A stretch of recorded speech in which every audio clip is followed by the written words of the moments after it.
Very very good afternoon बच्चों। तो ठीक तो है। हाँ चल तो रहा है। वेरी वेरी गुड आफ्टरनून बच्चों। तो जैसा कि देखिए आज हम लोग महामैराथन की क्लास लेकर के आए हैं और आपको बता दिया जाए कि शिवगंगा इंस्टीट्यूट में आप लोगों की जो ऑफलाइन क्लासें हैं वो 10 से 12 चल रही है टीजीटी पीजीटी नेट जेआरएफ के लिए। और यहाँ पे टॉपिक वाइज टेस्ट का भी पूरा सीरीज आपका चालू किया गया है। सप्ताह में 3 दिन आपका रहता है जो कि एक एक दिन के अंतराल पे आपको ये मिलेगा आपको। और संडे है जो कि आपका महामैराथन की क्लास रहती है जिसमें सभी टॉपिक से रिलेटेड आपके टेस्ट शामिल होते हैं। तो पहला क्वेश्चन देखते हैं बच्चों हम लोग कि बहुत ही धमाकेदार क्वेश्चन है कि जुलाई 2024 में बहुचर्चित महत्वपूर्ण जनजाति जनजाति का नाम क्या है? ताई अहोम। कौन सी जनजाति बच्चों? ताई अहोम किस राज्य में पाई जाती है? तो जुलाई में काफ़ी ज़्यादा ये चर्चित थी ये ताई अहोम जनजाति। तो पहला ऑप्शन दिया गया है कि अरुणाचल प्रदेश में है, दूसरा है नागालैंड या असम में पाई जाती है कि मिजोरम में पाई जाती है। तो इस जनजाति के बारे में अगर हम लोग जिक्र करें तो ये चीन से आई हुई जनजाति है और यांग यहाँ पे जो दर्रा था आपका, यांग यहाँ पे दर्रा जो कि अरुणाचल प्रदेश में है और उसी रास्ते से ये आई थी और असम में आकर के ये निवास करती है। ये कहाँ पाई जाती है? असम में ये पाई जाती है। असम में आपका चराई देव जिला है एक है। कौन सा जिला है? चराई देव जिला। उसी चराई देव जिले में ये जनजातियां पाई जाती है। देखिए चर्चा का विषय क्या बना था यहाँ पे कि पूछने का जो कारण है कि जुलाई आपका 2024 में जो वो बहुत चर्चित थी कि आज से लगभग 700 वर्ष पुरानी बात है कि यहाँ पे एक जो चराईदेव जो राजा हुआ करते थे, चराईदेव क्या थे? राजा थे। और इस राजा का जो पूजा करते थे ये लोग ताई अहोम जनजाति।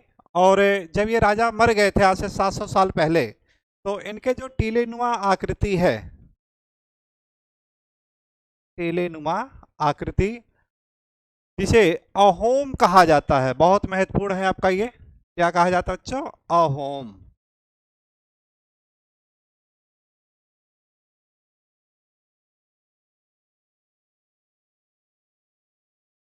जो कि जनजाति से रिलेटेड था। तो इनकी जो टीलेनुमा आकृति थी जिसे मैदाम, क्या नाम है इसका? मैदान नहीं है, मैदाम या इसी को मोइदम भी कहते हैं। इसी को क्या नाम दिया जाता है? मोइदम भी कहा जाता है। और ये जो मोइदम जनजातियां थी तो इस मोइदम जनजाति के संदर्भ में ये आपकी आई थी। और यहाँ पे जो मैदान इनके टीलों में जो कब्र हुआ करते थे जिसे मोइदम भी कहते थे, और इसी के उपलक्ष्य में देखिए क्या हुआ है कि इसको हम लोगों ने विश्व विरासत की सूची में शामिल किया है। बहुत महत्वपूर्ण आपका है, विश्व विरासत की सूची में शामिल कर दिया गया है जुलाई 2024 में। और इस प्रकार जब ये विश्व विरासत की सूची में शामिल हुआ तो ये भारत का 43वां, कौन सा है? 43वां विश्व विरासत की सूची में आपका शामिल होने वाला ये बन गया है। तो विश्व विरासत की सूची से रिलेटेड कुछ महत्वपूर्ण जो चीज़ें हैं, तथ्य हैं, उसे तथ्य के बारे में आपको बता देना चाहते हैं हम लोग कि विश्व विरासत की सूची में जो 43 हैं इनमें से 35 जो हैं आपके वो प्राकृतिक रूप से जो विश्व धरोहर हैं,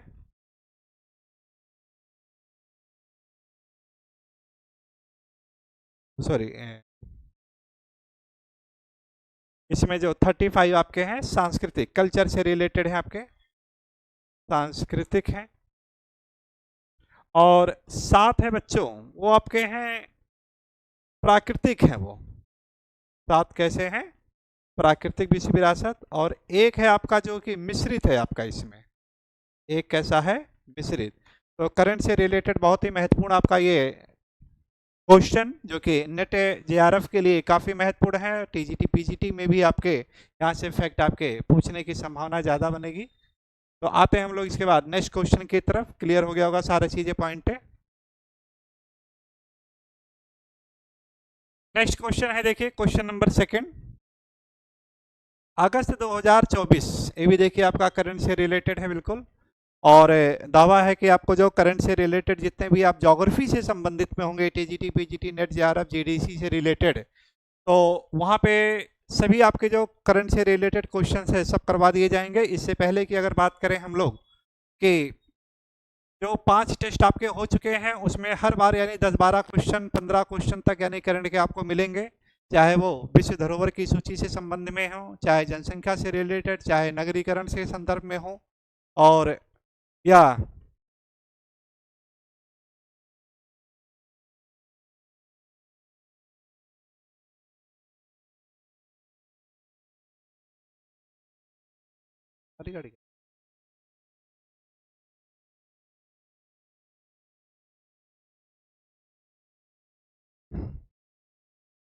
विश्व विरासत की सूची से संदर्भ में हो, या नेशनल पार्क से रिलेटेड हो, या टाइगर रिजर्व से रिलेटेड, और या झीलों से संबंध में, या और भी कहें कि रामसर साइट से संदर्भ में, हर पहलुओं पर जो क्वेश्चंस आपके 2024-23 से रिलेटेड सब पर यानी बिल्कुल भरपूर चर्चा की जाएगी। हर बार टेस्ट में आपका ये शामिल किया जा रहा है। ये तो अगस्त 2024 में भारत के किस शहर को भारत का चौथा, बहुत महत्वपूर्ण क्वेश्चन है, कि भारत का चौथा शिल्प नगर के रूप में जोड़ा गया? पहला ऑप्शन है जयपुर, फिर इसके बाद श्रीनगर, मल्लपुरम, मैसूर। तो अगस्त 2024 से पहले की बात करें कि भारत में 3 यानी शिल्प नगर पहले से थे, जिनमें से बच्चों आपका था जयपुर आपका पहले हुआ करता था, उसके बाद मलपुरम भी आपका ये पहले था आपका, और तीसरा आपका था बच्चों आपका वो मैसूर था वो। तो जो क्वेश्चन आपका देखिए क्या है, 3 तो पहले से थे, और जो चौथा आपका अगस्त 2024 में जोड़ा गया है, तो उत्तर क्या हो जाए आपका, वो श्रीनगर आपका राइट आंसर हो जाएगा। क्या हो जाएगा, श्रीनगर आपका राइट आंसर हो जाएगा। आते हैं नेक्स्ट क्वेश्चन की तरफ चलते हैं हम लोग कि निम्नलिखित में से किस क्रिया की वजह से निम्न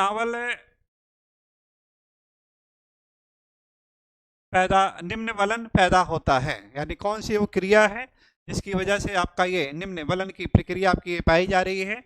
तो इसमें बच्चों दिया गया आपका प्रॉपर्टी विभंजन, प्रॉपर्टी मुड़ना, निमज्जन की क्रिया, या उन्मज्जन की क्रिया। ये 4 आपके दिए गए हैं। इन चारों में से आपको बताना है कि राइट आंसर आपका क्या होगा, और इसी के संदर्भ में इसको हम लोग देखते हैं कि इसका राइट आंसर क्या होगा। तो प्रॉपर्टी विभंजन, वलन की क्रिया, विभंजन से कोई मतलब नहीं है। तो इसमें क्या मुड़ना, फोल्ड होना, ये आपका राइट हो जाएगा। प्रॉपर्टी का मुड़ना यानी फोल्ड हो जाना, इस तरह से यानी जब टकराते हैं तो वलन की क्रिया हो जाती है फोल्ड हो जाना, तो मुड़ना आपका ये राइट हो जाएगा ये उत्तर। फिर अगला क्वेश्चन है, निम्न में से कौन सी चट्टान क्रेटन, काफी महत्वपूर्ण है भी आपका, कि क्रेटन से संबंध है? ग्रेनाइट पहला ऑप्शन दिया है, दूसरा स्लेट है, तीसरा आपका अंकुटिक्सम, और फिर आपका फिलाइट है। और इनमें से आपको बताना है कि कौन सा आपका राइट आंसर होगा। तो क्रेटन की जो क्रिया होती है बच्चों आपका ग्रेनाइट की चट्टान से संदर्भ में होती है ये। चलिए नेक्स्ट क्वेश्चन की तरफ चले हम लोग आगे।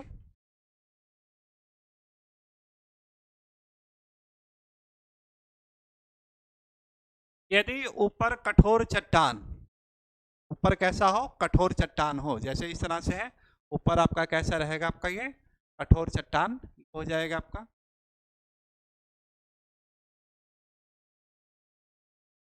का स्तर हो, तो क्षैतिज अपर्दन का अनाच्छादन के कारण निम्नलिखित में से कौन सी स्थलाकृतियों का निर्माण होता है? काफी ज्यादा पूछा जाने वाला क्वेश्चन है।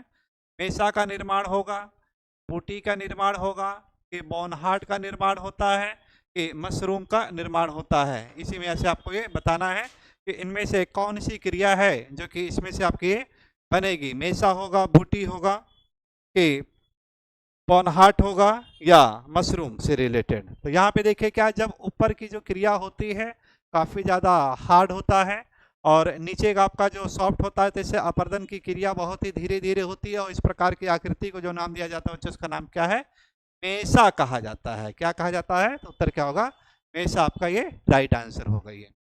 चलिए नेक्स्ट आते हैं हम लोग क्वेश्चन, सीसा एवं जस्ता। क्वेश्चन नंबर 6 है, निम्नलिखित में से किस काल की चट्टानों से संदर्भित है।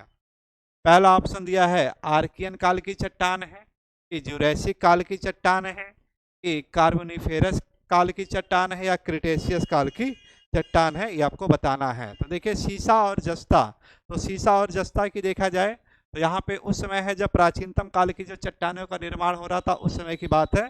तो यानी सबसे विश्व की जो पुरानी चट्टान आपकी है, तो उसमें क्या होगा, आर्कियन युग की चट्टानों से संदर्भ में है। मतलब वहाँ पर क्या है, जैव का विकास आपका बिल्कुल नहीं हुआ था। तो आर्कियन युग की चट्टानें जहाँ जहाँ पर यानी पाई जाती है, वहाँ वहाँ पे सीसा और जस्ता, जिसे जुड़वा खनिज के रूप में भी जानते हैं, वो मूल रूप से आपके पाई जाते हैं ये। चलिए नेक्स्ट आते हैं हम लोग,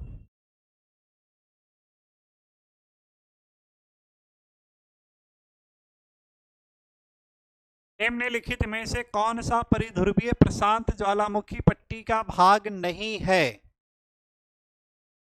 ए, प्रशांत महासागर परिध्रुवीय, परिध्रुवीय मतलब उसके चारों ओर से संदर्भ में है कि उसका यानी कौन सा पार्ट नहीं है।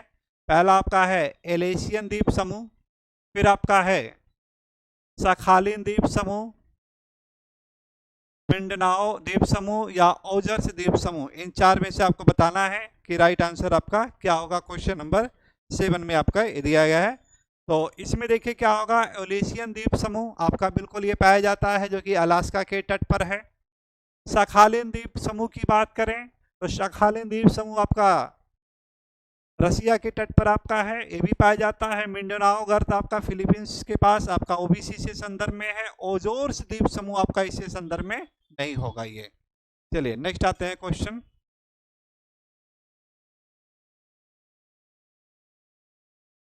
कि निम्न में से कौन एक सही सुमेलित नहीं है। इनमें से बताना है कौन सा सही सुमेलित नहीं है। एक तरफ आपका ज्वालामुखी या दूसरी तरफ आपका है देश। जोरल्लो मैक्सिको में पाया जाता है कि नहीं, माउंट उंटजेन जापान में है कि नहीं, आवाचा रूस में है कि नहीं, माउंट इजाल्को न्यूजीलैंड में है कि नहीं। ये आपको बताना है कि इसमें से कौन सा माउंटेन है आपका ये इसमें नहीं है। तो देखिए जब क्वेश्चन ये आया था आपका पूछा गया था, बहुत ज़्यादा यानी एक टफ क्वेश्चन से रिलेटेड था, कि नाम बहुत अजीब अजीब सा लग रहा था ये, है ना, कि ऐसा है कि बहुत ही यानी रेयर केसेस से नज़र आ रहा था। लेकिन क्वेश्चन पूछा गया तो बहुत इंटरनल करके डीप करके क्वेश्चन आया था, कि अब तक का ज्वालामुखी से रिलेटेड देखा जाए सबसे टफ क्वेश्चन में से एक था ये।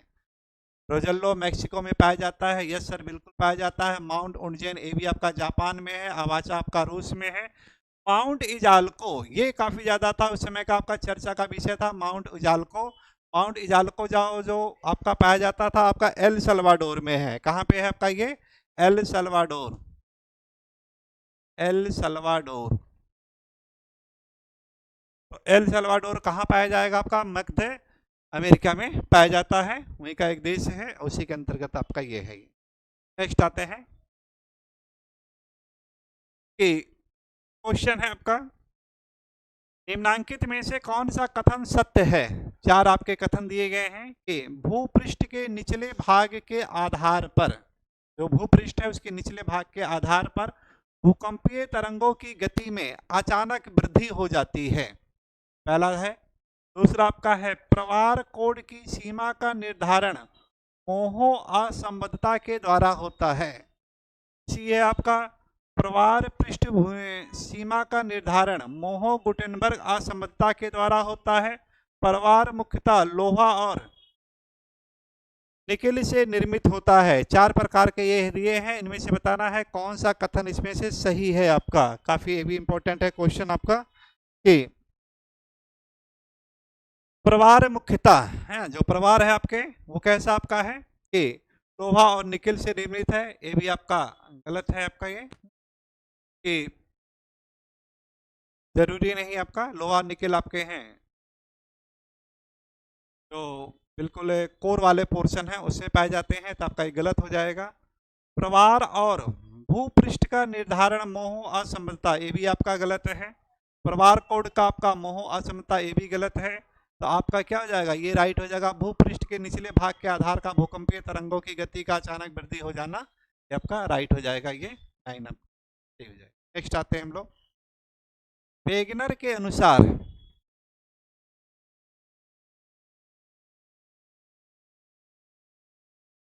महाद्वीपीय विस्थापन के लिए अंकित में से कौन सा बल शक्ति उत्तरदायी है?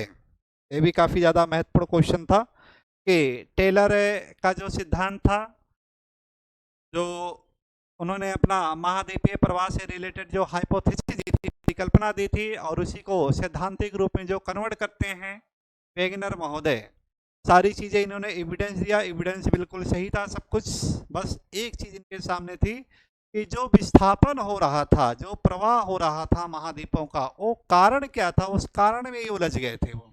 तो उन्होंने क्या बताया था, दो तरह के यानी बल की बात की थी। एक था आपका बच्चों, उसमें ज्वारीय बल की बात करते हैं, वो इसकी बात करते हैं, ज्वारीय बल की बात करते हैं।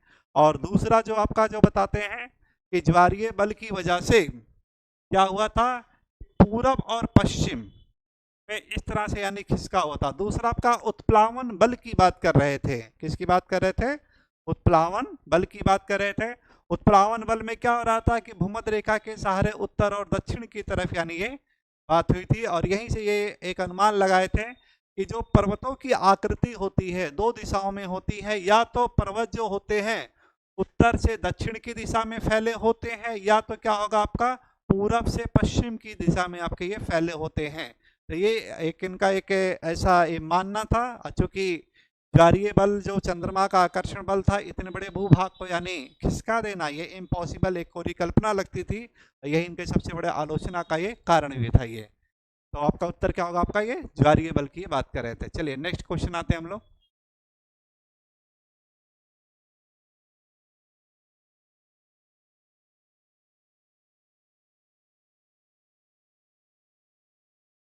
वर्तमान भूत की कुंजी है, निम्नलिखित में से किसने कहा था? पैटर्न का सिद्धांत है, हटन का सिद्धांत है, जेफ्रीज का सिद्धांत है, कि डेविस का सिद्धांत है? काफी ज्यादा महत्वपूर्ण आपका है कि वर्तमान भूत की कुंजी है, ये सिद्धांत है, ये किसने कहा था?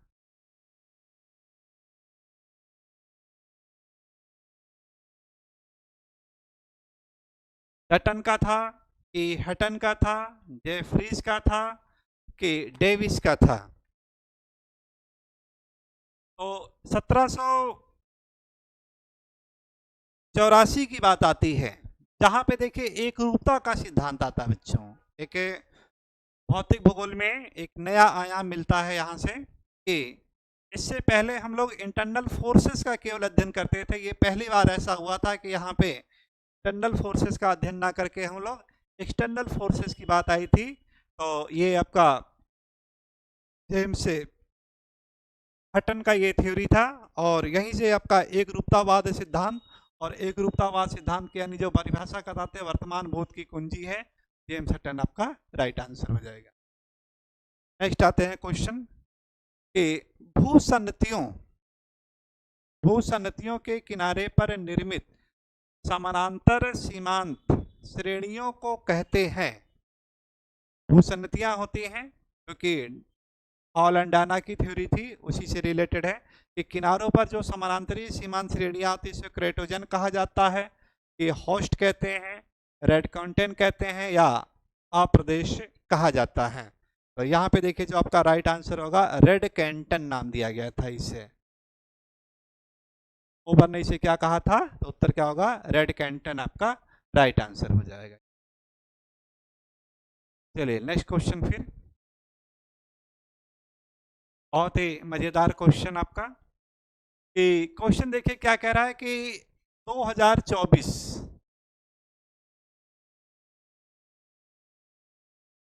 के अनुसार भारत के किस राज्य में सबसे ज्यादा रामसर वेटलैंड साइट स्थापित किए गए हैं? पहला आपका उत्तर प्रदेश में है, दूसरा है सर कि राजस्थान में पाया जाता है, कि तमिलनाडु में है, कि उड़ीसा में है। आपका एक महत्वपूर्ण है कि अब तक की अगर रामसर साइट की बात करें हम लोग कि 2024 तक की अगर देखें तो टोटल इसकी यानी जो साइटें हो गई हैं आपका 85 हो गई हैं। ये काफ़ी ज़्यादा महत्वपूर्ण है। कितनी हो गई है? तो टोटल क्या है आपके 85 आपकी रामसर साइट हो गई हैं। और इनमें से देखें 10 है हमारे उत्तर प्रदेश में ही हैं और 18 रामसर साइट है वो तमिलनाडु में है। इस प्रकार राइट आंसर क्या हो जाएगा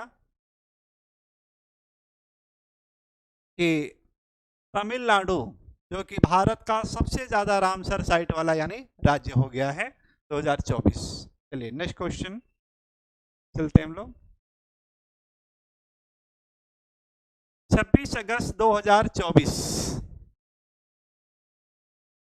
26 अगस्त 2024 को लद्दाख में 5 नए जिलों का गठन किया गया। इनमें से कौन सा जिला शामिल नहीं है? तो पहली बात तो देखें कि जब लद्दाख है भारत का जो केंद्र शासित प्रदेश जब बनाया गया तो इसके बारे में कहा जाता था कि इसने अंडमान निकोबार का यानी जो रिकॉर्ड था वो तोड़ा था कि अब तक यानी अंडमान निकोबार जो कि सबसे बड़ा रामसर साइट हुआ करता था बच्चों, अब ये क्या हुआ कि लद्दाख हुआ। और लद्दाख में वहाँ पे 2 जिले बनाए गए थे। एक था आपका वहाँ पे लेह था आपका, और दूसरा था बच्चों वहाँ पे कारगिल था आपका, लेह और कारगिल। अब हाल ही की जो बात है 26 अगस्त 2024 को लद्दाख में जो 5 जिलों का गठन किया गया है वो कौन कौन से हैं? तो उनमें से एक है बच्चों उसमें का नाम है नुब्रा। नुब्रा वहां की प्रमुख नदी भी है। दूसरा है प्यारे बच्चों साम, और तीसरा है चांगतांग,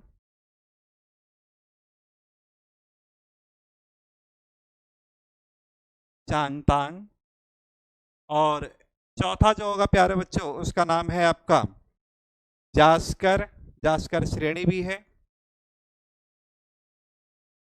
जास्कर। और पांचवा जो होता है उसका नाम है बच्चों वो है आपका द्रास।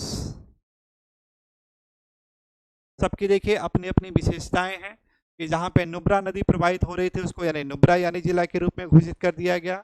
शाम वहाँ का दूसरा यानी जिला है। चांगतांग वहाँ पे पहाड़ी उसके नाम पे रख दिया गया। जास्कर वहाँ की जो श्रेणी है, जास्कर श्रेणी क्या करती है कि जम्मू और जो दोनों अब जम्मू कश्मीर जो आपका था कि एक तरफ यानी जम्मू कश्मीर तो दूसरा आपका लद्दाख, दोनों का विभाजन करती है। द्रास जो है ये लेह के अंतर्गत जो आता था है ना, तो उसी में क्या आपका द्रास जो था भारत का सबसे न्यूनतम वर्षा वाला जो क्षेत्र माना जाता है द्रास। ठीक, तो ये आपका है। लेकिन एक ध्यान रखिएगा कि अगर आपसे पूछा जाए कि सबसे ज्यादा जो शुष्कतम क्षेत्र है वो कौन सा है भारत का, तो शुष्कतम के रूप में देखिए क्या होगा आपका, ये द्रास नहीं होगा बल्कि क्या होगा आपका कि जैसलमेर हो जाता है। कि जैसलमेर से भी यानी ज़्यादा यहाँ पे वर्षा होती है तो आर्द्रता यहाँ पे बर्फबारी के रूप में क्या होगा, ज़्यादा हो जाएगा। ठीक, चलिए नेक्स्ट क्वेश्चन चलते हैं हम लोग। क्षतिपूर्ति तल संकल्पना का प्रतिपादन इस भूगोलवेत्ता ने किया था? पहला है बच्चों प्राट की संकल्पना थी, दूसरा है एरी की संकल्पना है, हैफर्ड वॉबी की संकल्पना है, या जॉली की संकल्पना है। इनमें से आपको बताना है। तो ये आपका है क्षतिपूर्ति तल आपका है क्या है आपका प्राट की संकल्पना है ये। चलिए नेक्स्ट आपके हैं सतृणगिरिका का संबंध है हिमालय स्थलाकृति से रिलेटेड है कि तटीय स्थलाकृति के संदर्भ में है, काश स्थलाकृति है कि परिहिमानी स्थलाकृति के संदर्भ में है, ये आपको बताना है कि इसमें से क्या होगा। तो गिरिका जो होती है आपके बच्चे ये आपकी इससे रिलेटेड है, कास्ट स्थलाकृति से संदर्भ में आ।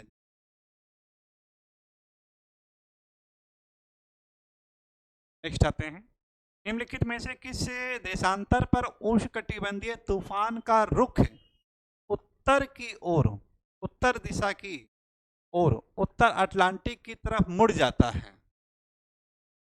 ये बताना है कि किसी देशांतर पर उष्णकटिबंधीय जो तूफान होते हैं उत्तर दिशा की ओर उत्तरी अटलांटिक की तरफ यानी मुड़ जाता है, यानी कौन सा है? तो इसमें से आपके चार ऑप्शन दिए गए हैं कि 10 डिग्री पश्चिम पर है, 30 डिग्री पश्चिम है, 20 डिग्री पश्चिम है या 40 डिग्री पश्चिम है।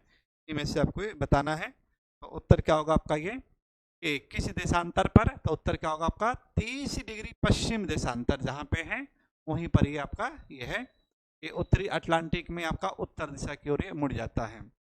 सूची 1 और सूची 2 को सम्मिलित करना है। यहाँ पे कुछ पुस्तक सिद्धांतों की संकल्पना की बात की गई है और उसी के संदर्भ में आपको ये बताना है कि सूची 1 दिया गया है संकल्पना और सूची 2 आपका प्रतिपादक है। पहला है पैराडाइम। पैराडाइम के संस्थापक कौन होंगे? तो उत्तर क्या होगा यहाँ से आपको ये ढूंढना है। फिर अनुकूलतम जनसंख्या का सिद्धांत, फिर न्यून जनसंख्या का सिद्धांत और फिर आपका है यथार्थवाद का सिद्धांत। तो आपके चार ऑप्शन दिए गए हैं कि कैनिन का है, जिफ का है, टेपिनन का है कि कोहन का है। तो यहाँ पे देखिए पैराडाइम है आपका है कोहन से को रिलेटेड है। बहुत ज़्यादा पूछा गया है क्वेश्चन अब तक का ये कि कोहन टीएस कोहन ने पैराडाइम से रिलेटेड दिया गया था। फिर अनुकूलतम जनसंख्या का सिद्धांत कैनिन महोदय ने दिया था। इससे अलावा सिज्विक महोदय का भी आता है इसमें और डाल्टन ने इसी से रिलेटेड जो सूत्र का प्रतिपादन किया था वो भी इसी के अंतर्गत आता है। न्यूनतम प्रयास का सिद्धांत, न्यूनतम है प्रयास का सिद्धांत है। इसमें देखिए क्या आ जाएगा आपका जिफ महोदय का था ये और यथार्थवाद क्या हो जाएगा टीपी नन का हो जाएगा। उत्तर क्या हो जाएगा आपका ए आपका राइट आंसर होगा। चलिए नेक्स्ट आते हैं हम लोग।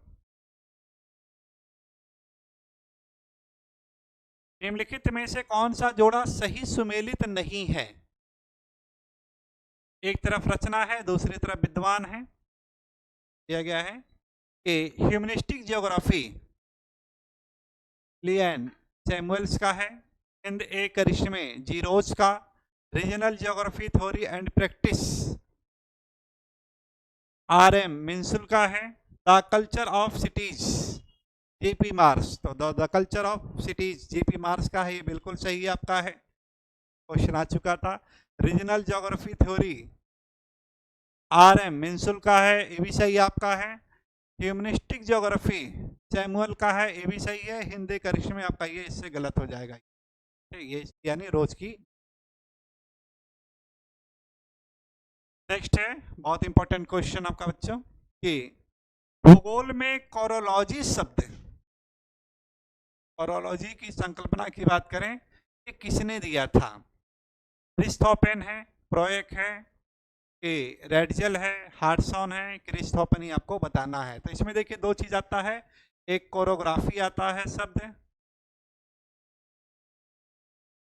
कोरोग्राफी, कोरोग्राफी जो कि फिजिकल ज्योग्राफी से संदर्भ में आ जाता है। तो इसकी जो प्रतिपादक है आपके कांट महोदय आते हैं उत्तर, और दूसरा आपका बच्चा आता है कोरोलॉजी। कोरोलॉजी, तो कोरोलॉजी शब्द किसका है? रिस्थोफेन है, जिनकी पुस्तक आती है चीन का भूगोल आता है, जर्मनी से संदर्भ में है। और यही कोरोलॉजी जो साइंस होता है जो कि क्षेत्रीय वर्णन से रिलेटेड आता है। और आगे चल करके हेटनर इसी को कोरोलॉजिकल साइंस की बात करते हैं, जो कि हार्टसॉन महोदय इसी को डेवलप कर देते हैं, एरियल डिफरेंशिएशन के रूप में डेवलप कर देते हैं। चलिए नेक्स्ट क्वेश्चन आते हैं कि यह कथन किसका है? भूगोल प्रकृति के अध्ययन से संबंधित है, यानी भूगोल क्या है? नेचर का, यानी geography is the study of nature. Karl Ritter का है, बोल्ट का है, रेडजेल ने दिया था या इसी सैंपल ने दिया था? तो उत्तर क्या होगा आपका हमबोल्ट महोदय के संदर्भ में आपका ये आएगा ये। चलिए नेक्स्ट आगे चले हम लोग।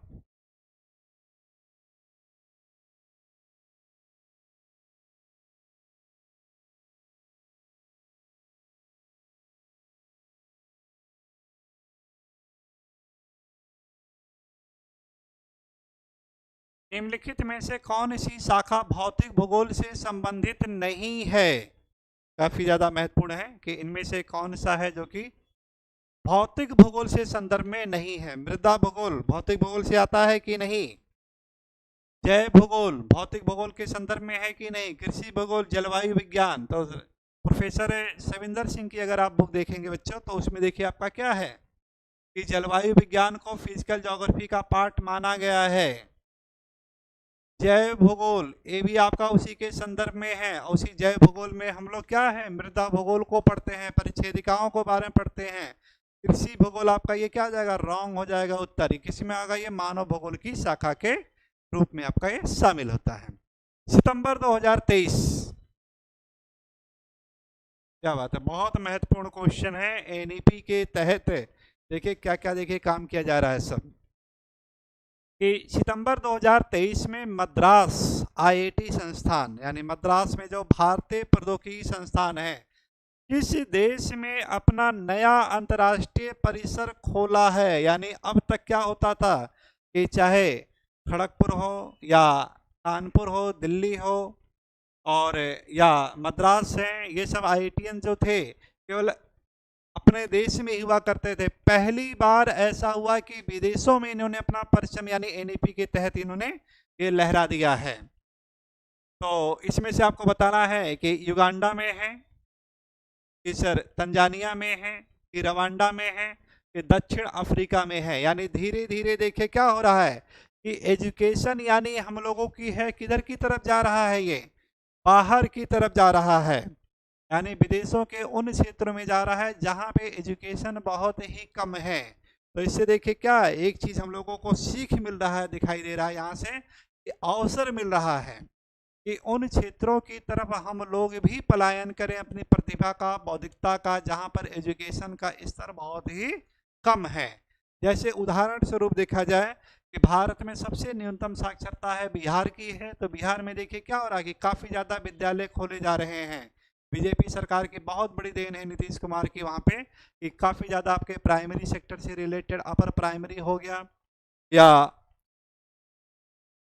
टीजीटी से संबंध में, पीजीटी के संदर्भ में या जीडीसी से रिलेटेड हायर एजुकेशन के संदर्भ में क्या स्कूलों को काफ़ी ज़्यादा यानी प्रोत्साहित दिया जा रहा है वहाँ के एजुकेशन लिटरेसी रेट को बढ़ाने के लिए। और इसी का परिणाम वहाँ पे देखिए क्या हो रहा है कि भर्ती काफ़ी ज़्यादा आपकी निकाली जा रही है। इसी का परिणाम था देखिए राजस्थान आपका उदाहरण मिला कि राजस्थान में बहुत ज़्यादा नौकरियां सबको मिल रही है। झारखंड है आपका जो तीसरा लिटरेसी रेट रूप में आपका पाया जाता है, वहाँ पर भी देखिए बहुत ज़्यादा भर्तियां निकाली गई हैं। मध्य प्रदेश, छत्तीसगढ़, इसके सब एग्जाम्पल आपको दिखाई दे रहे हैं। तो मतलब क्या आने वाले समय में हम लोगों का अवसर कहाँ पर है, विदेशों की तरफ यानी रुख होंगे कि भारत के लोग जो शिक्षक हैं विदेश में जाकर के अपना झंडा परचम यानी लहराएंगे। तो इसमें देखिए तंजानिया में जिसे यानी लॉन्ग द्वीप के रूप में जाना जाता है, वहाँ पे आपका ये स्थापित किया गया है। चलिए नेक्स्ट क्वेश्चन आते हैं हम लोग। 14 अगस्त 2024 को 3 रामसर साइट घोषित किए गए। यानी अब तक देखिए क्या होगा, 14 अगस्त 2023 से पहले भारत में जो रामसर साइट हुआ करते थे केवल 82 था आपका, कितना था आपका, 82 था। तो यहाँ पे 83, 84 और 85 जो आपके शामिल किए गए हैं, निम्नलिखित में से कौन सा शामिल नहीं है, ये देखिए ध्यान रखिएगा कि इन चारों में से 3 हैं जो कि शामिल किए गए हैं, इनमें से एक चौथा बताना है कौन सा इस तारीख को शामिल नहीं किया गया था। ये तमिलनाडु के नाजारायण पक्षी अभ्यारण्य या तमिलनाडु का काजुवेली पक्षी अभ्यारण्य या मध्य प्रदेश का तवा जलाशय या बिहार का नकटी पक्षी विहार।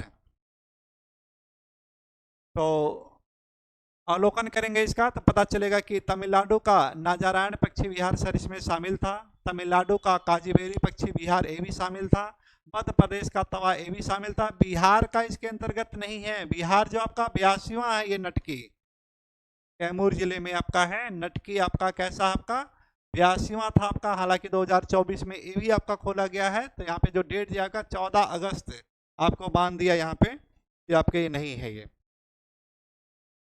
तो बिहार में इससे पहले देखिए आपका है नागी और नटकी, बिहार में 2024 में भी आपके खोल दिए गए थे। तो इस प्रकार देखिए क्या हो रहा है कि जब कांग्रेस की जब तक गवर्नमेंट थी 2014 तक, तो 2013 की बात करें हम लोग, जब तक उनके शासनकाल में था, तो मात्र बच्चों क्या था वहाँ पे कि केवल 26 ही रामसर साइट थे। ये थे 26 रामसर साइट थे।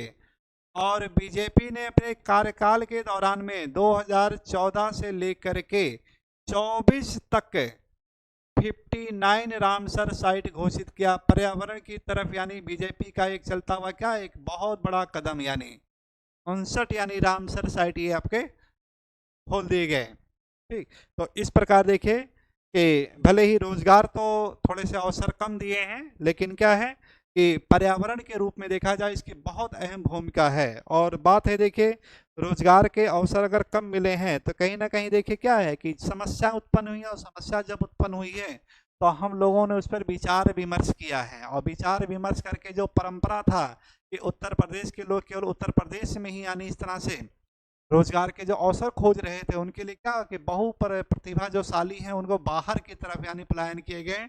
और रिजल्ट भी देखिए आपका आया है कि बहुत से जो भाई बंधु लोग हैं वो बिहार की तरफ, राजस्थान की तरफ या झारखंड की तरफ यानी वहाँ पे चयनित हुए हैं। उसके पीछे रीजन क्या है, ये तीनों राज्य हैं भारत के सबसे न्यूनतम साक्षरता वाले थे ये। तो इस तरह से देखिए क्या समस्याएं आती हैं तो उसका कोई ना कोई समाधान भी होता है। तो इसमें एक चीज और ध्यान में रखना है कि 2022 लॉकडाउन के समय की जो बात है, ये रामसर साइट के लिए सबसे अहम वर्ष था।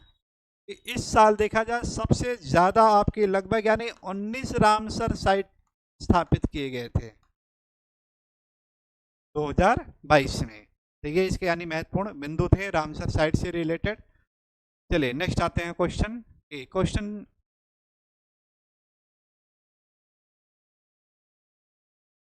25 की तरफ आएगा ये 25।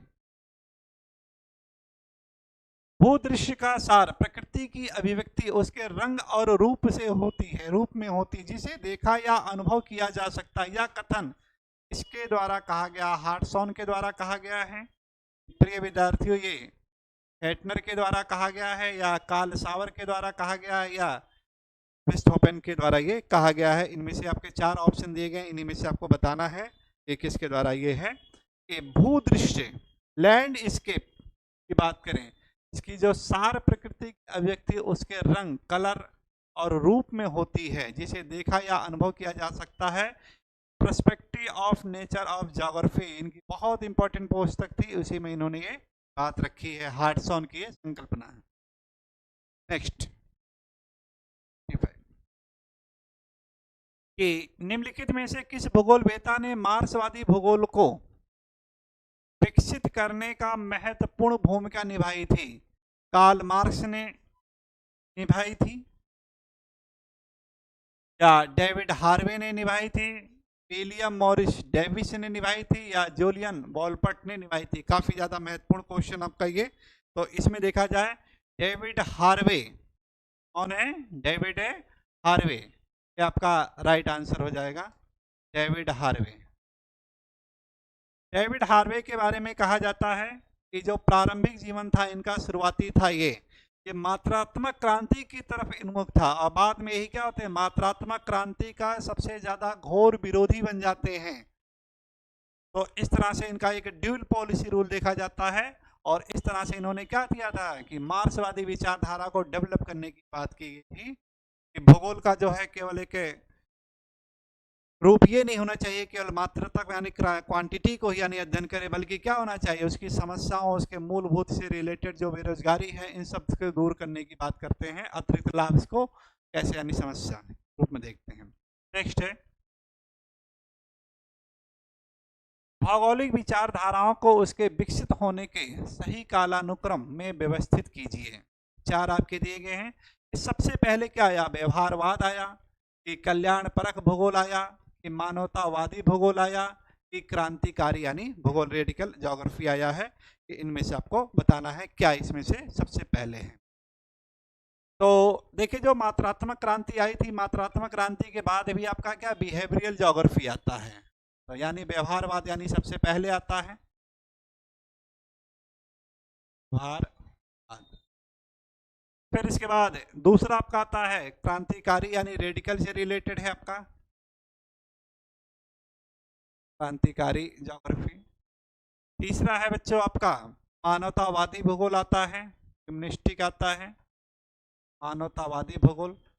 और चौथा आपका है कल्याण परख आता है कल्याण परख। तो इस प्रकार ये चारों का एक कथन हो जाता है। चलिए नेक्स्ट क्वेश्चन की तरफ चलें हम लोग। Question number 27।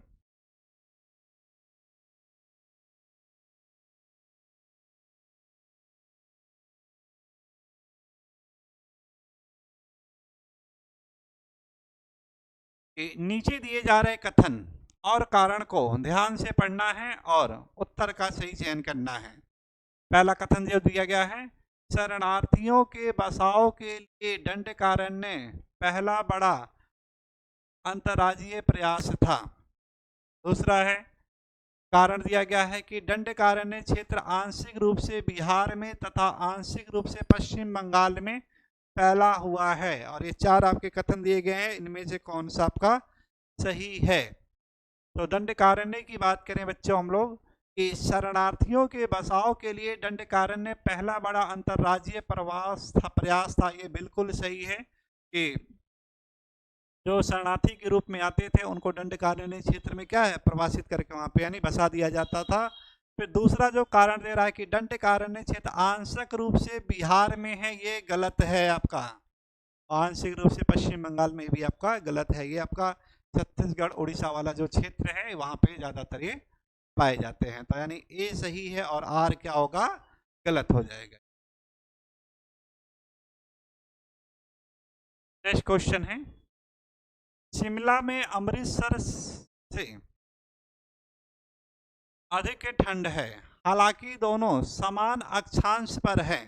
यानी एक ही अक्षांश पर है कि अगर भारत का एक मैप देखें हम लोग बच्चों इस तरह से,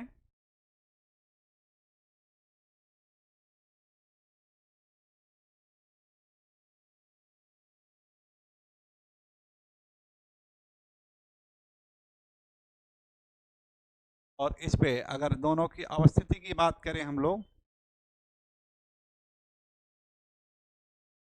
कि अमृतसर का लोकेशन ये हो जाएगा और शिमला का लोकेशन ये है कि दोनों क्या है एक ही अक्षांश पर स्थित हैं,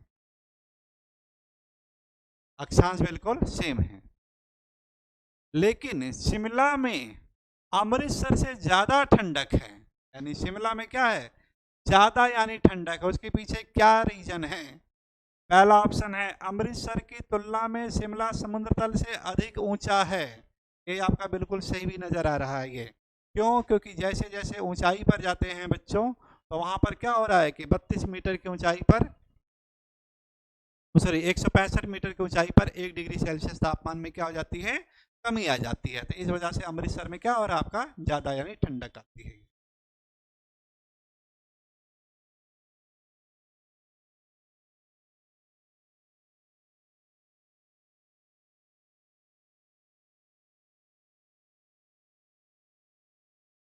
सूची 1 और सूची 2 को सम्मिलित करना है इनमें से। घाटी नगर, बड़ा अजीब क्वेश्चन है। घाटी नगर कहाँ पे है? संगम नगर, क्या बात है। घाटी नगर, संगम नगर, गेट नगर, कटक नगर, ये कहाँ पे यानी ये पाए जाते तो ज़्यादातर ये आपको उत्तराखंड के ही यानी मूल रूप से जो नामी चीज़ है वहीं पर आपका ये स्थित है आपका बच्चों। तो घाटी नगर देहरादून जो आपकी घाटियां हैं वहाँ पे दून घाटी से रिलेटेड है तो घाटी नगर हो गया।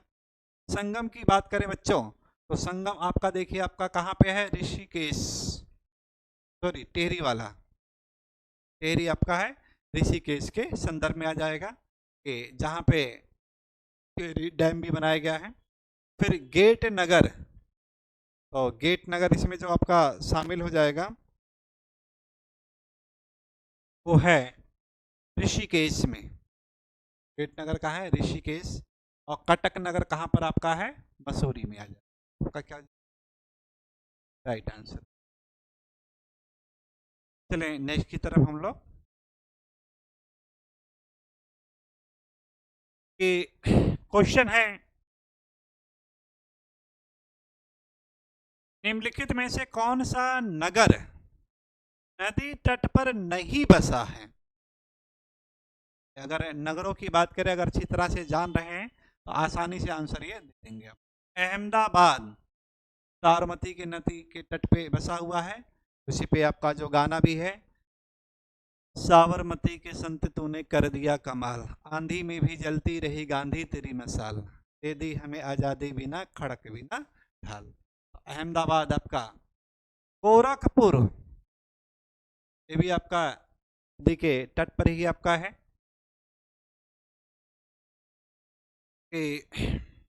कटक ये भी नदी के तट पे है, क्योंकि महानदी आपका उससे संदर्भ में। भोपाल आपका ये गलत है, भोपाल यानी किसी भी नदी के तट पर आपका बसा नहीं है।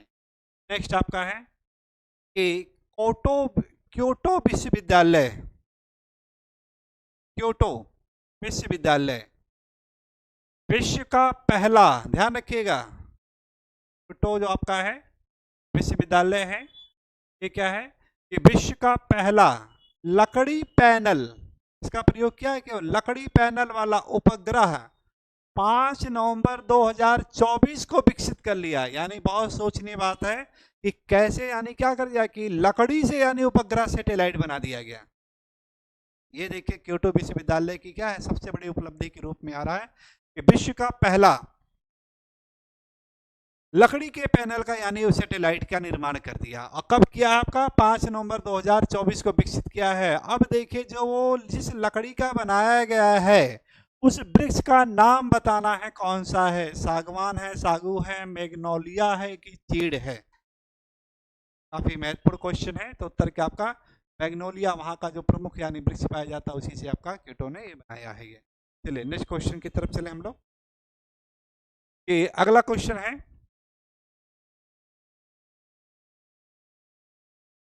भारत के किस राज्य ने सितंबर 2024 को देसी गाय को राजमाता के रूप में घोषित किया है? हमारा जो संविधान कहता है, तो संविधान में देखिए क्या है कि किसी को भी अपने देश, अपने राज्य के किसी भी जीव जंतु के संरक्षण से रिलेटेड अगर राजनीति निषेध तत्व के अंदर शामिल किया गया है कि अगर उसको कोई भी संरक्षण देना चाहे तो आसानी से दिया जा सकता है। तो इसमें से कौन सा राज्य है जो कि देसी गाय को राजमाता नाम दिया गया है, राजमाता के रूप में यानी घोषित कर दिया गया है? 4 ऑप्शन दिए गए हैं, कर्नाटक है, तमिलनाडु है, राजस्थान है या महाराष्ट्र। तो उत्तर क्या होगा? महाराष्ट्र है बच्चों, क्योंकि सितंबर चुनाव से पहले की बात करें हम लोग, जो चुनाव हुआ आपका, तो शरद पवार की जो पार्टी थी, सॉरी अजीत पवार की जो है राष्ट्रवादी कांग्रेस, राष्ट्रवादी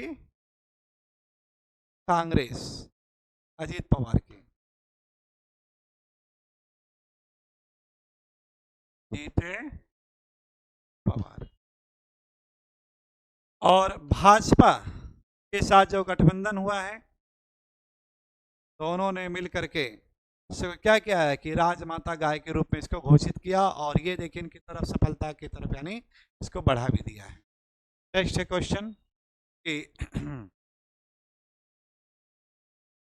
दक्कन पास इनके बीच स्थित है? दक्कन पास अंडमान निकोबार द्वीप समूह में है, दक्षिणी और लघु अंडमान को बीच में है, कि उत्तरी और मध्य अंडमान है, कि उत्तरी और दक्षिणी अंडमान। ये 4 आपके ऑप्शन दिए गए हैं और इनमें से आपको बताना है इनके बीच में आपका ये मूल रूप से आपका दक्कन पास यानी ये स्थित है। ये तो जो दक्षिणी और लघु अंडमान है आपका, दक्षिण और आपका ये इस तरह से साउथ में ऐसे आपका लघु अंडमान, दोनों के बीच में बच्चों आपका क्या है? ये दक्कन पास यानी इस तरह से स्थित है। तो उत्तर क्या होगा? दक्षिणी अंडमान और दक्षिणी और लघु अंडमान के बीच में।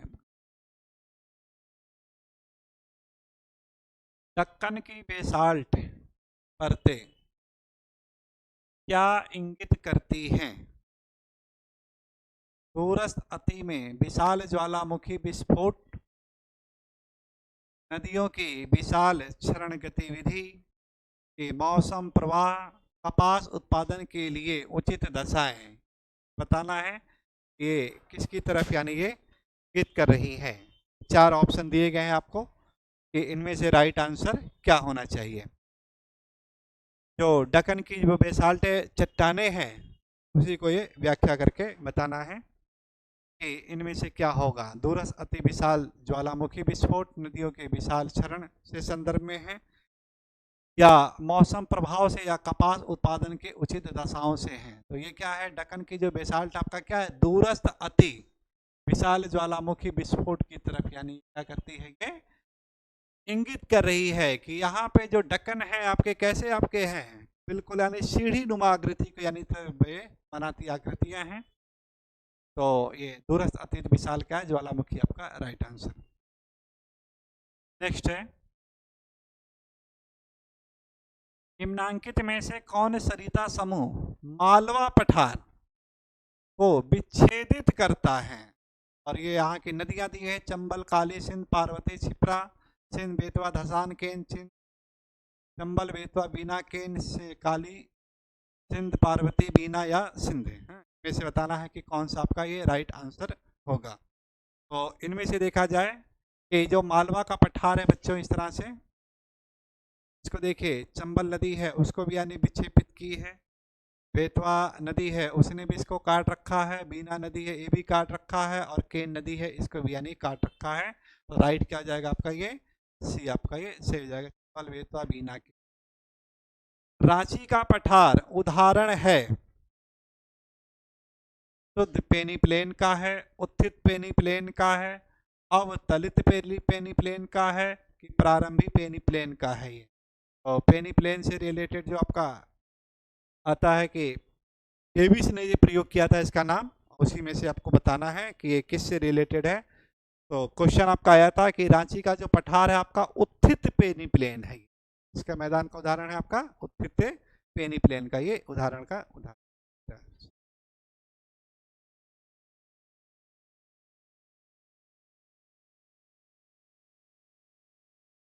निम्नांकित भारत के राज्यों में से कौन देश के सभी चारों भौतिक प्रदेश, इसको क्या है? भौतिक प्रदेश, भौतिक प्रदेशों का प्रतिनिधित्व करता है। अब इसमें 4 ऑप्शन दिए गए हैं। भौतिक प्रदेश की बात करें, पर्वत भी होना चाहिए, पठार भी होना चाहिए, मैदानी क्षेत्र भी होना चाहिए, और तटीय क्षेत्र भी होने चाहिए। उसी के आधार पर बताना है कि कहाँ पे पाया जाता है। सर हिमाचल प्रदेश, पश्चिम बंगाल, कर्नाटक, उड़ीसा, आपके 4 ऑप्शन दिए गए, इनमें से आपको ये बताना है कि कहाँ पर ये मूल रूप से है। ये उत्तर क्या होगा बच्चों इसका? कि ये मूलतः बच्चों कहाँ पे है आपका? पश्चिम बंगाल आपका ये राइट है, जहाँ पे चारों प्रकार के भौतिक प्रदेश ये देखने को मिलते हैं। ये चलिए नेक्स्ट क्वेश्चन, कुल्लू घाटी पर्वतीय श्रेणियों के बीच अवस्थित है। कुल्लू घाटी जो पाया जाता है वो किन प्रदेश श्रेणियों के बीच में आपके स्थित है? पहला ऑप्शन है कि सर धौलाधर पीर पंजाल के बीच में है, पीर पंजाल या काराकोरम के बीच में है, लद्दाख या पीर पंजाल के बीच में है, मध्य हिमालय और शिवालिक के बीच में है। आपको बताने हैं 4 ऑप्शन दिए। कुल्लू घाटी की अवस्थिति है में से किस स्थान पर आपके देखने को मिलती है आपका ये? तो उत्तर क्या होगा आपका? कि जो मध्य हिमालय है इस तरह से, और एक आपका है शिवालिक श्रेणी, उसी बीच में आपका ये पाया जाता है आपका ये कुल्लू घाटी से रिलेटेड आपका।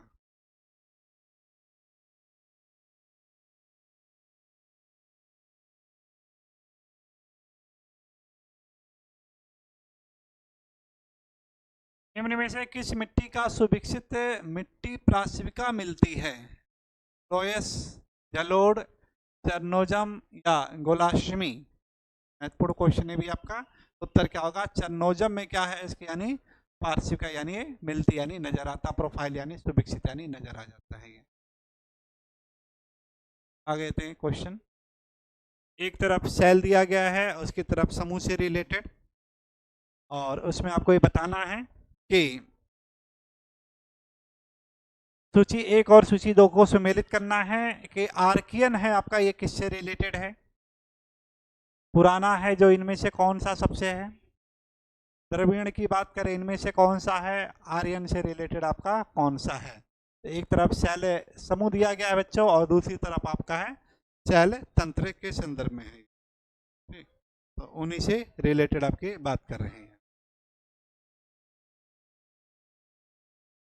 तो यहाँ से देखें हम लोग कि आर्कियन की बात करें हम लोग कि यहाँ पे उत्तर जो होगा आपका आर्कियन आपका धारवाड़, आर्कियन क्या हो जाएगा यहाँ पे धारवाड़ से रिलेटेड हो जाएगा। पुराना की बात करें हम लोग बच्चों तो पुराना आपका कौन सा आपका है ये विंध्यन श्रेणी से रिलेटेड। द्रविड़ श्रेणी की बात करें हम लोग तो ऑर्डोविशियन शैल तंत्र। आर्यन की बात करें यहाँ पे बच्चों क्या हो जाएगा आपका गोंडवाना से रिलेटेड आपका क्या हो जाएगा ए यानी आपका ये राइट आंसर हो जाएगा।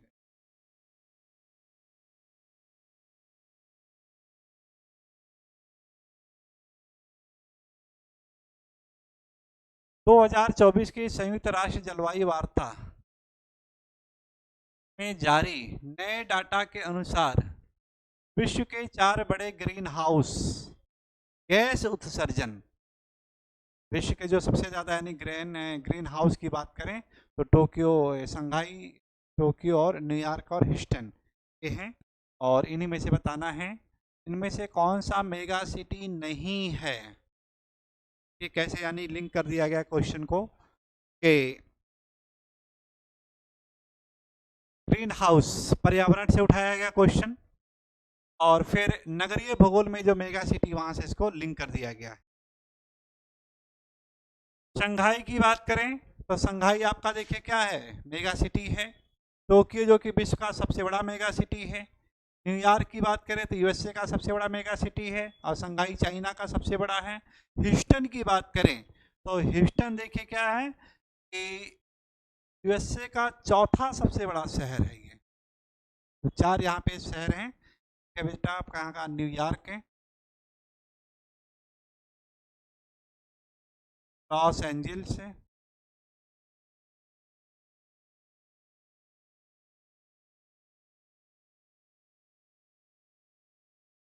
और जो बूचड़ खाना के रूप में जाना जाता है वह चौथा आपका यहाँ पे ह्यूस्टन से रिलेटेड है। ये ह्यूस्टन की बात करें यहाँ पे तो टेक्सास, टेक्सास का ये सबसे बड़ा यहाँ का चौथा महानगर है। तो यहाँ पे क्या होगा मेगा सिटी ये नहीं आपका ह्यूस्टन आपका ये हो जाएगा। चलिए नेक्स्ट क्वेश्चन।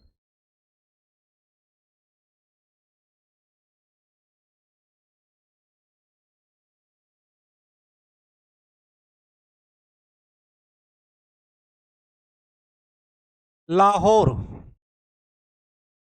जो कि 2024 के डाटा के अनुसार देखा जाए कि पाकिस्तान का जो लाहौर है वर्तमान में विश्व का सबसे प्रदूषित शहर बन गया है।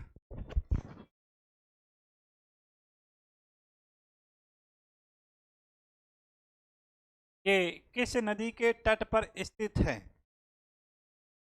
लाहौर की बात करें तो इतिहास के रूप में काफ़ी ज़्यादा जाना जाता है ये, और लाहौर है वही क्षेत्र है जहाँ पे हम लोग स्वराज की मांग भी किए थे। तिरंगा है जो सबसे पहले आपका वहीं पे आपका फहराया गया था लाहौर में ही, और 4 नदियाँ दी गई बच्चों इसमें, रावी नदी, बेतवा नदी, झेलम नदी या सिंधु नदी। तो उत्तर क्या होगा? रावी नदी के तट पर है ये। नेक्स्ट इसके बाद भाषाई समूह दिया हुआ है कि आष्टिक जो भाषा है संथाली, द्रविड़, लेप्चा, तिब्बती, हिंदी तो आर्यन, इनमें से कौन सा सुमेलित नहीं है? आपको यहाँ से बताना था जैसे क्या राइट। तो आस्टिच आपका संथाली से है, बिल्कुल सही है। द्रविड़ आपका लेप्चा से नहीं आएगा। एक नहीं हिंदी, दो आर्यन एक, 2 और 3 आपका ये।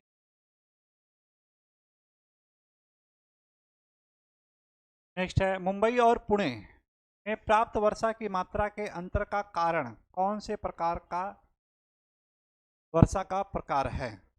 संवैनी वर्षा, चक्रवातीय, पर्वतीकृत या उपरोक्त सभी। तो उत्तर क्या होगा आपका? बहुत ही सिंपल क्वेश्चन, उत्तर का पर्वतीकृत आपका राइट आंसर हो। नेक्स्ट आपका सूची 1 और सूची 2 है, इसमें आपको सुमेलित करना है कि राइट आंसर क्या होगा। अगस्त मल्लई किस जगह पे पाया जाएगा? उत्तर क्या होगा आपका सर? केरल में। दिहांग दिवांग अरुणाचल प्रदेश में। नौकरेक मेघालय में है ये। दिखोवा असम में। यहाँ से हम लोग इसको मिला लेंगे, अगस्त मल्लई का 3 हो जाएगा।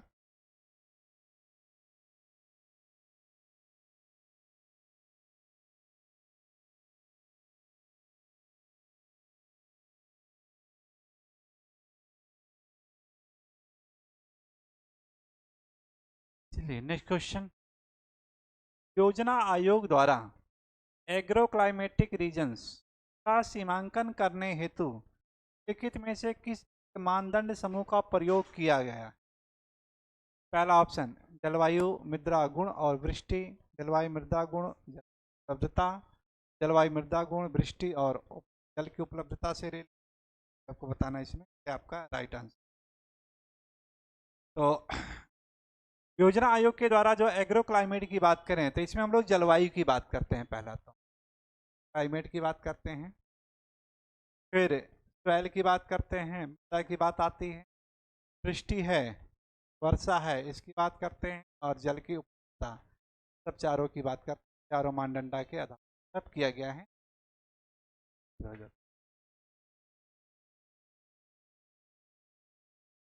भारत का कौन सा राज्य युग में है जो तंबाकू का प्रमुख उत्पादक है? तो कर्नाटक और सॉरी आंध्र प्रदेश और गुजरात आपका ये राइट आंसर हो जाएगा 40 का ए।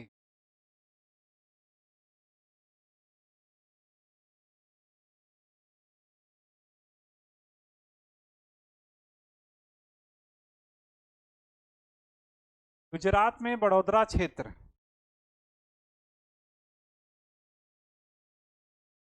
के मोतीपुरा खान काफी महत्वपूर्ण है कि गुजरात का जो बड़ौदा क्षेत्र की मोतीपुरा की खान है, निम्नलिखित में से किस पत्थर, कौन सा पत्थर निकाला जाता है यहाँ से?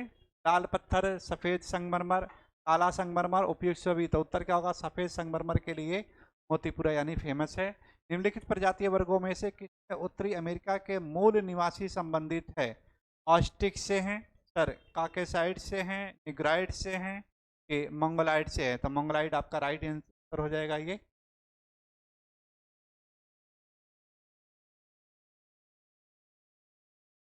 निम्नलिखित युगों में से कौन सा सही सुमेलित नहीं है? E.W.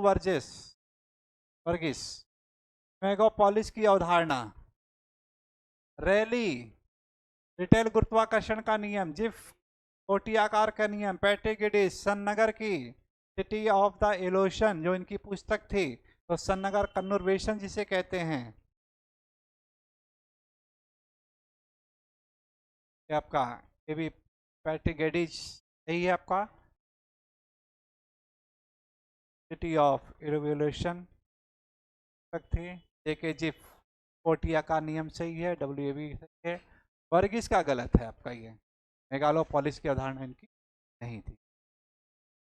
नेक्स्ट क्वेश्चन है द्वितीय जनानकी संक्रमण की अवधारणा किसने प्रारंभ की थी? और वांडिका की थी। कई बार क्वेश्चन आपका है रिपीट भी करवाया गया है ये जनानकी जानता किसकी है? वांडिका, गोलमैन की नहीं थी, फिर की नहीं थी, तो वांडिका आपका राइट आंसर हो जाएगा 50 का। चलिए नेक्स्ट क्वेश्चन।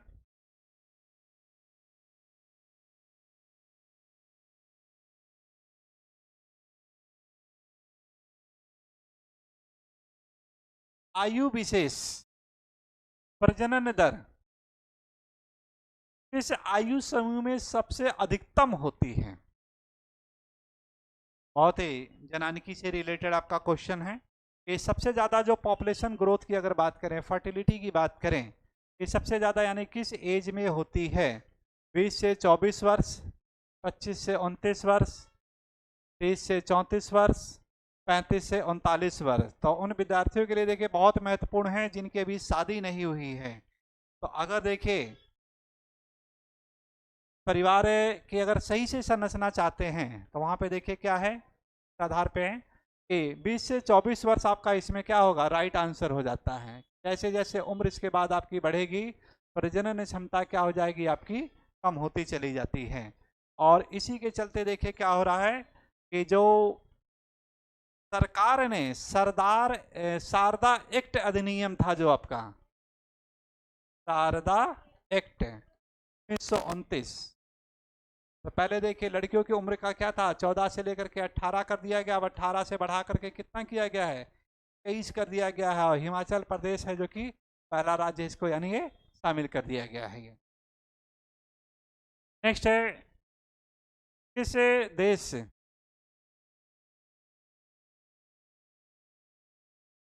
में आयु लिंग संरचना पिरामिड आधार विस्तृत और शिखर संकीर्ण होता है? यानी आधार काफी ज्यादा बड़ा होगा और जैसे जैसे जाएंगे तो इस तरह से क्या होगा, शिखर कैसा होगा, बिल्कुल संकीर्ण होता चला जाता है।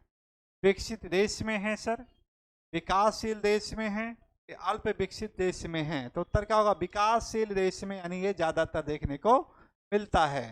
नाइजीरिया जैसे देश है वहां पर यानी इस तरह की दिखाई देती है। ये भूगोल में सोशियो इकोनॉमिक्स मॉडल नामक पुस्तक लिखी गई थी, किसके द्वारा ये लिखी गई थी आपको ये बताना है। जिसमें से 4 आपके राइटर दिए गए हैं, इसमें से बच्चों आपका है चोले या हेगट के द्वारा है, डडले स्टाम के द्वारा है, मैकिंडर के द्वारा है, वोशिको के द्वारा है। तो चोले और हेगट जो कि मात्रात्मक क्रांति के रूप में है, तो इन्होंने सोशियो इकोनॉमिक मॉडल का ये प्रतिरूप यानी दिया था। नेक्स्ट क्वेश्चन है आपका कि आर्थिक भूगोल में निर्णयकारी मॉडल को विकसित किया था? कौन सा भूगोलवेत्ता है जो कि इसको विकसित किए थे? वॉलपोर्ट ने किया था, लियोनटिफ ने किया था, हैंगस्टैंड ने किया था, ये टोरोविच ने किया था। ये 4 आपके ऑप्शन दिए गए हैं, इनमें से बताना है कि राइट आंसर क्या होगा आपका। तो 54 का देखिए जो उत्तर आपका है, इसमें से चूज करना है कि राइट आंसर ये क्या होगा। तो ये आर्थिक भूगोल में निर्णयकारी मॉडल ये वॉलपोर्ट ने दिया था। नेट में आपका क्वेश्चन आपका आ चुका है। ये निम्न में से किस फ्रांसीसी भूगोलवेत्ता मानव भूगोल के सिद्धांत पर जो पुस्तक लिखी है, बहुत ज़्यादा इंपॉर्टेंट है क्वेश्चन, ये फ्रांसीसी भूगोलवेत्ता ने मानव भूगोल के सिद्धांत प्रिंसिपल ऑफ ह्यूमन ज्योग्राफी पर पुस्तक लिखी? ब्लास का है सर, ब्रुंस का है, डिमोंजिया का है कि फैब्रिक का है? तो विडाल डी लाब्लास ने पुस्तक लिखी थी प्रिंसिपल ऑफ ह्यूमन ज्योग्राफी। इन्हें मानव भूगोल को विकसित यानी किया। नेक्स्ट है, पुस्तक पुराणों का भूगोल किसने रचा था? ये रचने वाला कौन है? ये था ये RN दुबे ने रचा था, अहमद का था, RL सिंह का था कि MS अली ने लिखा था? ये जो पुराण का जो आपका पुराण का भूगोल है, इसमें से रचना करने वाले यानी कौन से भूगोलवेत्ता थे? तो भारत के 4 ये नाम बताना है यानी मूल रूप से।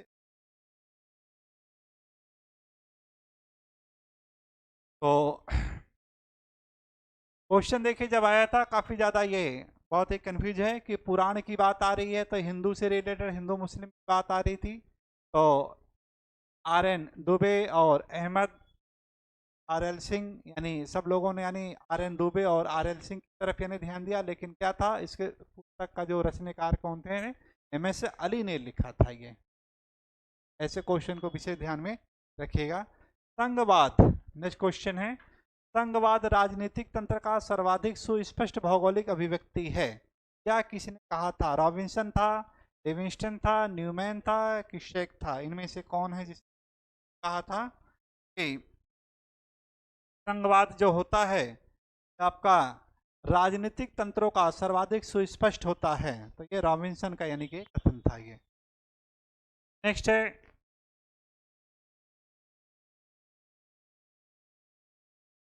पेशेवर पत्रिका एनल्स दी ज्योग्राफी, काफी महत्वपूर्ण ये पत्रिका थी। वार्षिक ग्रंथमाला आधारशिला रखने वाले भूगोलवेत्ता कौन थे? जेनब्रिंस थे, एलिस रेकलस थे, विडाल डी ला ब्लास थे कि अल्बर्ट डिमाजिया थे?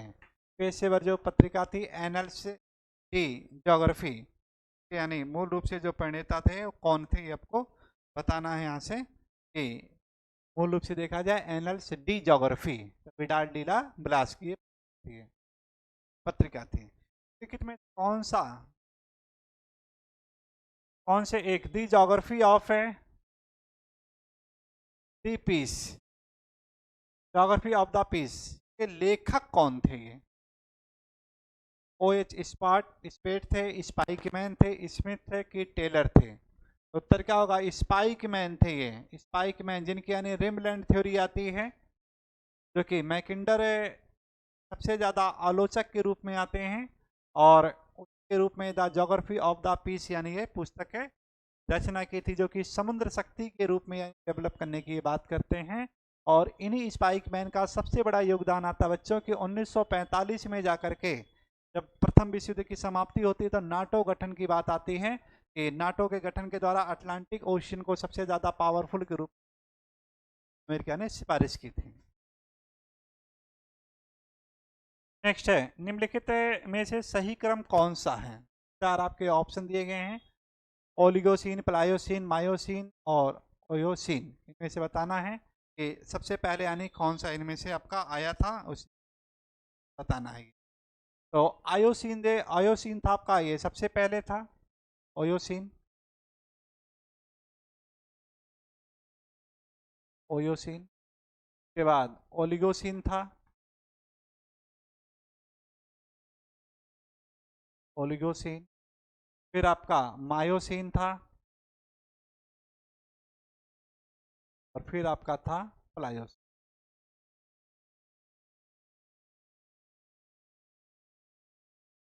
इस तरह से आपके जो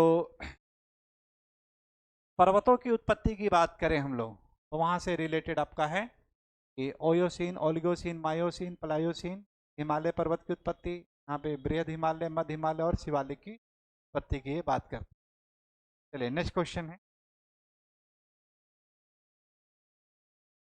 कथन दिया गया है अधिकांश भू आकृतियां क्रियाएं पृथ्वी के वायुमंडल में उत्पन्न होती है तथा गुरुत्वाकर्षण बल से संचालित होती है। कारण दिया गया अतः गुरुत्वाकर्षण एक भू आकृति क्रिया है। ये दिए कथन में इसमें से आपको बताना है कि क्या राइट होगा, क्या रॉन्ग होगा, और कौन सा व्याख्या करेगा। देते हैं कथन के ऊपर कि अधिकांश भू आकृति क्रियाएं पृथ्वी के वायुमंडल में उत्पन्न होती है। बिल्कुल सही है आपका, कि वायुमंडल में बिल्कुल ये उत्पन्न हो रही है भू आकृति क्रिया, तथा गुरुत्वाकर्षण बल से यानी संचालित होती है, सही बिल्कुल आपका है। और अतः गुरुत्वाकर्षण एक भू आकृति क्रिया है, ये भी सही है, और व्याख्या भी आपका करेगा बिल्कुल आपका ए सही जाएगा। अध समुद्र अध स्थल विस्तार की संकल्पना का प्रतिपादन करने वाला कौन था? WJ मॉर्गन, जी विल्सन, जी पिचॉन या हैरी हेस? अध संकल्पना का ये जो प्रतिपादन किया था इसमें से कौन था? समुद्र अध स्थल विस्तार यानी सी फ्लोर थ्योरी आपका किसका है? आपका हैरी हेस का। नेक्स्ट है नदीय अपरदन से विकसित भू आकृतियों को निम्नांकित कौन सा सही क्रम है? तंग घाटी, बाढ़ी मैदान, तलहटी मैदान की डेल्टा? ये आपको ऑप्शन बताना है। तो तंग घाटी आपके हैं वो पहले बनते हैं, चक्रे मार्ग से होकर के तंग घाटी, लास्ट में आपका डेल्टा होगा। फिर आपके बाढ़ी मैदान होते हैं, पहाड़ीय मैदान होते हैं, और फिर आपका तलहटीय मैदान, तलहटीय मैदान, और लास्ट में आपका डेल्टा का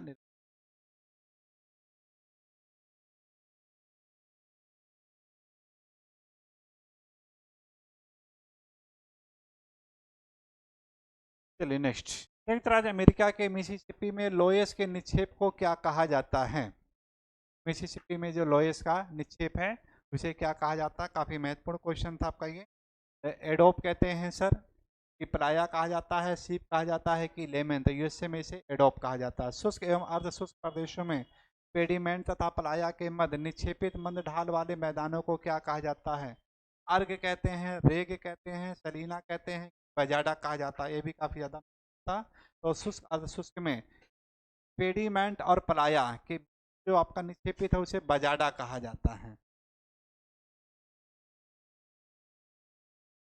नेक्स्ट है प्लाया तथा पर्वतीय अग्रभाग के मध्य ढाल वाले मैदान को क्या कहा जाता है? प्लाया और पर्वतीय अग्रभाग के मध्य में जो मैदान होते हैं उसे क्या कहते हैं? अर्ग कहा जाता है, ज्यूजन कहा जाता है, रेक कहा जाता है, कि बजाडा कहा जाता है? बताना है कि प्लाया और पर्वतीय अग्रभाग के बीच में आपका है बजाडा आपका बनता है। उपरोक्त से रिलेटेड है, हल्का सा बस अंतर किया गया। में से कौन सा ठंडा रेगिस्तान नहीं है? दस्त ए लुट, गोबी मरुस्थल, काराकोम, लद्दाख। तो दस्त ए लुट आपका कैसा? आपका ये उष्ण मरुस्थल है सऊदी अरब में। चलिए नेक्स्ट क्वेश्चन की तरफ चले हम लोग, कि अफ्रीका की मरुस्थलीय आकृतियों का अध्ययन किसने किया था? एलसी किंग के द्वारा किया गया था, पसर्गे के द्वारा, या डेविस ने किया था, या वाल्टन ने किया था? इनमें से बताना है। काफी महत्वपूर्ण क्वेश्चन है। किसके द्वारा ये किया गया था मरुस्थली का? तो एलसी किंग इसमें नहीं होगा, वाल्टर भी नहीं है, डेविस भी नहीं है, तो पसर्गे का आपका ये राइट आंसर हो जाएगा।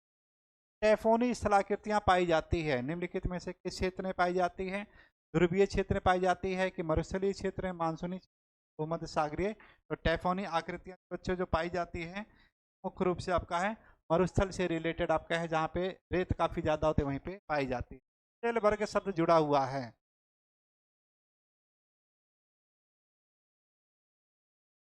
तेल वर्ग शब्द जुड़ा हुआ है ग्लेशियर से, बहता हुआ पानी से है, पवन संबंधी कार्य, या भूमिगत जल से संबंध में है। ये आपको बताना है। ये आपका ये तो पवन संबंधी जो आय आपके कार्य हैं उससे आपका इंसेल वर्ग का ये निर्माण होता है। स्टोन लैटिस बहुत महत्वपूर्ण क्वेश्चन आपका, कि निम्नलिखित में से किस क्रिया के द्वारा निर्मित होती है? वायु के द्वारा है, हिमानी के द्वारा, जल के द्वारा, कि लहर के द्वारा? तो वायु के निर्मित द्वारा इस तरह की स्टोन लैटिस से जानी जाती है। सही है। चलिए नेक्स्ट क्वेश्चन है, अंतर्राष्ट्रीय तिथि का निर्धारण किस वर्ष किया गया था? काफी महत्वपूर्ण क्वेश्चन, क्योंकि पीजीटी में गया था ये क्वेश्चन। ए 1904 में, 1984, 94, 1917 में से बताना राइट आंसर क्या होगा? तो 1884 में स्थापित की गई। नेक्स्ट हम लोग समापन की तरफ चलें धीरे। अगला क्वेश्चन है, मध्य प्रशांत महासागर से गुजरने वाले अंतर्राष्ट्रीय तिथि रेखा का समानता अनुसरण करती है इनमें का? यानी 180 डिग्री देशांतर, कि सर 0 डिग्री, 90 डिग्री पूर्वी, या 40 डिग्री पश्चिमी? तो उत्तर क्या होगा? 180 डिग्री देशांतर का यानी बिल्कुल ये अनुसरण करती है, तो ये सही होगा। नेक्स्ट क्वेश्चन की तरफ चलें बच्चों हम लोग, कि अंतर्राष्ट्रीय तिथि रेखा का कतिपय स्थल क्षेत्रों के समायोजन हेतु कुछ विचलनों के साथ अनुसरण करती है। कौन सी रेखा है जो कि सीधी ना होकर के जिग जैग के रूप में है? तो इनमें से बताना है कि 180 डिग्री देशांतर, 90 डिग्री, 0 डिग्री की 3 डिग्री पश्चिम? तो उत्तर क्या होगा? 90 डिग्री देशांतर, जो कि जिग जैग के रूप में है, मुड़ी गई है। एल्यूसियन द्वीप समूह है। दूसरा आपका है जो कि बेरिंग सागर के पास, अलास्का के पास आपका वहां पे है। और तीसरा आपका है फिजी द्वीप समूह के पास ये मुड़ी गई। अंतर्राष्ट्रीय रेखा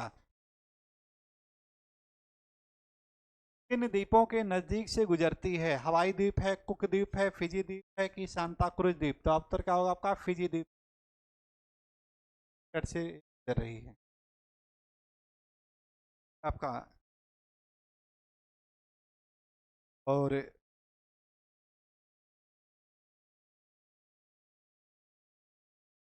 काफी मेहनत करके इसमें देखिए क्वेश्चन से आपके प्रतिस्थापित किए गए थे, करंट से रिलेटेड काफ़ी ज़्यादा टच करने का प्रयास किया गया था। और जो विद्यार्थी टॉपिक वाइज टेस्ट अगर शामिल होना चाहते हैं तो बिल्कुल वो आसानी से आ सकते हैं आप लोग। तो बिल्कुल यहाँ पे श्रीगंगा क्यूट जो है डीजे हॉस्टल के सामने बिल्कुल मेन रोड पे आपका है। और वहाँ पे सभी बच्चों के लिए निःशुल्क आपका ये प्रोवाइड किया गया है। कोई इससे रिलेटेड आपको जो इश्यूज इस तरह से नहीं है, सब बच्चे आकर के उसका यानी एक रिवाइज कर सकते हैं टेस्ट के द्वारा टॉपिक वाइज। तो टॉपिक वाइज टेस्ट की जो तिथि रखी गई है वो आपका एक दिन अल्टरनेट करके भी किया गया है। बाद में जैसा डेट घोषित होगा फिर उसको कंटिन्यू भी कर दिया जाएगा छोड़ करके। जैसे मंगलवार को है,